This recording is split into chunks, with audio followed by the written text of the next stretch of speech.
J'ai marché 4 heures, sans commerce ni mission, sans carte, sans drapeau, sans noble ambition. Les hommes aiment tant courir vers des ailleurs qu'ils oublient parfois de traverser leurs profondeurs. Ils demandent toujours où vas-tu et pourquoi faire, comme si chaque pas devait remplir un salaire, comme si l'existence était un compte à rendre et non un feu sauvage qu'il nous faudrait apprendre.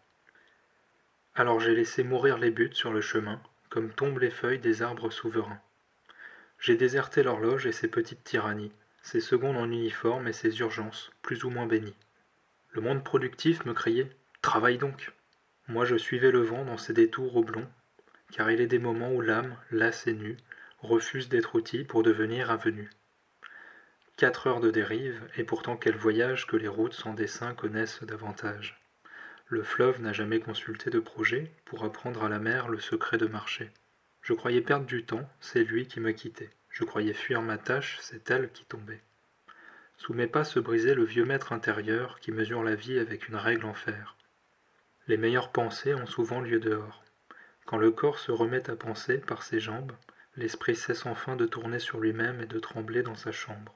Car certaines réponses détestent les bureaux, les écrans lumineux, les discours trop beaux. Elles attendent parfois au détour d'un sentier, dans le silence d'un fossé oublié.